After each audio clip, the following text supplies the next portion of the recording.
ഞങ്ങൾ പൈസയ്ക്ക് വേണ്ടി ജോലി ചെയ്യുന്നില്ല. ജിനി നേരത്തെ പറഞ്ഞ പോലെ ഞങ്ങൾ ഫുൾ ടൈം മിഷനിലാണ്. പക്ഷേ കർത്താവ് ഞങ്ങളെ നയിക്കുന്നു, കർത്താവ് നോക്കുന്നു. ഈ 6 മക്കൾ നന്നായിട്ട് ജീവിക്കുന്നു. ഞാൻ ഇന്ന് പറയാൻ ഉദ്ദേശിക്കുന്ന ഒരു കാര്യമാണ്, കർത്താവ് നൽകുന്ന ആ മക്കൾക്ക് തുറവിയുള്ളവരായിരിക്കാം.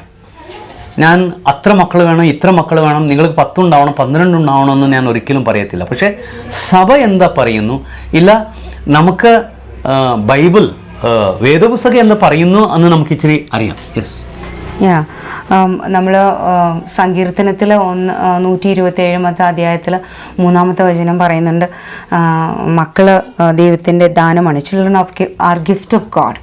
അപ്പം എനിക്ക് ഈ ഗിഫ്റ്റ് ഓഫ് ഗോഡിനെ കുറിച്ച് പറയുമ്പം ഞാൻ ഓർക്കുന്നത് നവീൻ സ്ഥിരം പറയുന്ന ഒരു എക്സാമ്പിളാണ്. ഒരു ജനൽ തുറന്ന് ഇട്ടിട്ട് ആ ജനലിലൂടെ 500 രൂപയുടെ നോട്ട് എല്ലാ ദിവസവും ഇട്ട് തന്നാൽ നമ്മൾ ആ ജനൽ അടയ്ക്കത്തില്ല.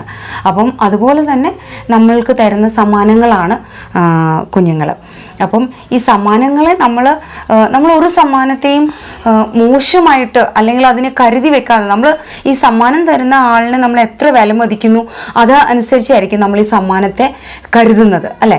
അപ്പം എനിക്ക് എൻ്റെ ടീച്ചേഴ്സ് എഴുതിയ ലെറ്റേഴ്സ്, ഞാൻ 6ാം ക്ലാസ്സിൽ പഠിച്ചപ്പോൾ എൻ്റെ ട്യൂഷൻ ടീച്ചർ എഴുതിയ ലെറ്റർ ഇന്നും എൻ്റെ കയ്യിലുണ്ട്. എനിക്ക് തോന്നുന്നൊരു 35-36 വർഷത്തിൽ കൂടുതലായിട്ടുണ്ടാവും. കാരണം ആ ടീച്ചറിനെ ഞാൻ ഒത്തിരി സ്നേഹിക്കുന്നതുകൊണ്ട് ഇന്നും ആ ഒരു ചെറിയൊരു ചിറ്റ് പേപ്പർ ഞാൻ ഇന്നും കരുതി വെച്ചിട്ടുണ്ട്. അപ്പം ഇതുപോലെ ദൈവത്തെ നമ്മൾ സ്നേഹിക്കുന്നുണ്ടെങ്കിൽ ദൈവം തരുന്ന മക്കളെ നമ്മൾ സ്വീകരിക്കുകയും അവരെ ഉത്തരവാദിത്വപൂർവ്വം നമ്മൾ അവരെ സംരക്ഷിക്കുകയും ചെയ്യും. അപ്പം ഈ കുഞ്ഞുങ്ങളെ സ്വീകരിക്കുമ്പോൾ നമ്മൾ തുറവിയുള്ളവരായിരിക്കുന്നതിനോടൊപ്പം നമ്മൾ ശ്രദ്ധിക്കേണ്ട ഒരു കാര്യം, റെസ്പോൺസിബിൾ പേരൻറ്ഹുഡ്. അവരുടെ ശാരീരികവും മാനസികവും ആധ്യാത്മികവുമായിട്ടുള്ള എല്ലാ ഉത്തരവാദിത്തങ്ങളും ആവശ്യങ്ങളും നമ്മൾ അവർക്ക് നിവർത്തി കൊടുക്കാൻ നമ്മൾ ഉത്തരവാദിത്തപ്പെട്ടവരാണ്. അപ്പം അങ്ങനെ ആയിരിക്കണം നമ്മൾ തുറവി ഉള്ളവരായിരിക്കാൻ.